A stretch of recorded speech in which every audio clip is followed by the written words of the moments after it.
So, Emily, I'm sure your highly active hard drive is dying to know what happened last night after the plot thickened. I have a roommate. And she's still asleep at 9 a.m. I'm so jet-lagged. Poor Papa. He has to go straight back to the work of saving democracy today. And I still have a full day left before classes. Back to the abrupt exit last night. A blood-curdling scream rent the air, and Lottie paid a visit.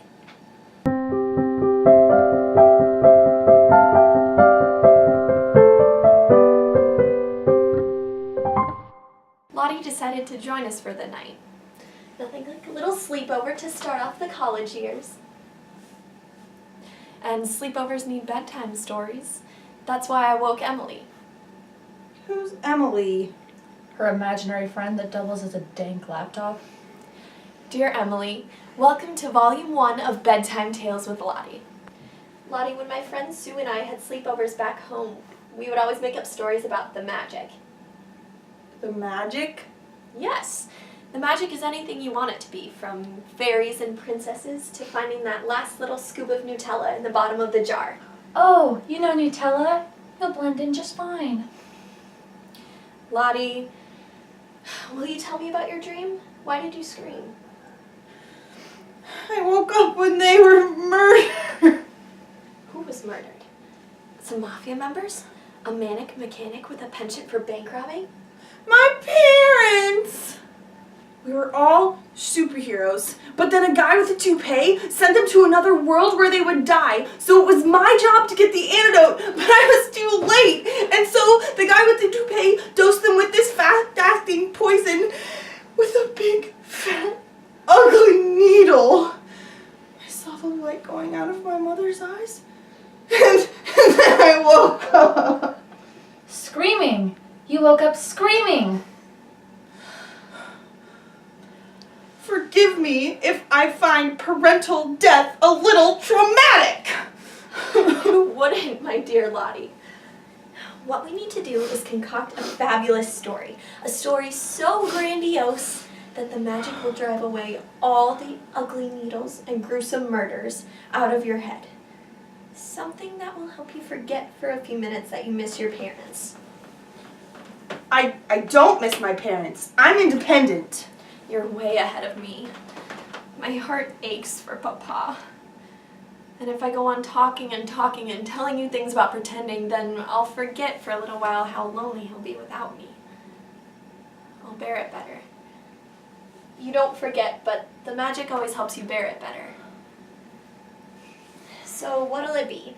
Fairies, gremlins, Nutella? Princesses!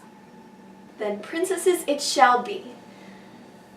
Once there was a flaxen-haired princess named Lottie, a young woman so fierce and powerful that her golden locks were stronger than the strongest metal. When Lottie turned 18, she left her family's fortress to test how strong she and her hair could really be. She searched far and wide for the most stubborn bridge cables, the most corded cords, and she broke through all of them with ease. Until one day she discovered a suit of armor, reinforced with the rarest minerals and the newest technology. She had met her match. Lottie furiously scrubbed and sawed her beautiful hair against the armor, but couldn't make as much as a scratch. Finally, after a full day of attempts, Lottie found that her furious efforts had sliced off her strong hair right below her ears. As the sun set, Lottie fell down exhausted from her efforts and grieving for her beautiful hair. When she woke the next morning, Lottie found that her hair had formed a practical yet stylish hairdo, a helmet even stronger than the armor against which she had labored. Her strength was herself.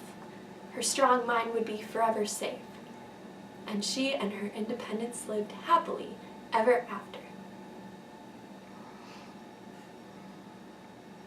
You know she fell asleep before you even got to the rise. The rise? That which leads to the climax, the pinnacle of plot development. Before I drift off into butterfly dreamland myself, I've got a question for you, weirdo. Have you ever tried fan fiction? Fan fiction? Blogs, Tumblr,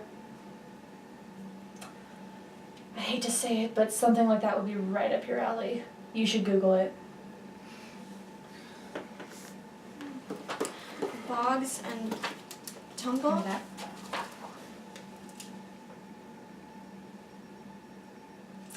Here you go. Social media to share your stories with the World Wide Web. But enough friendly encouragement for tonight. To bed!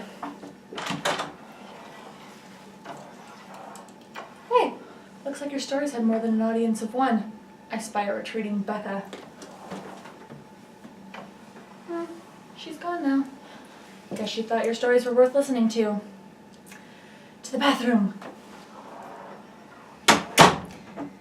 Good night, Emily. Lottie. And to you too, Papa.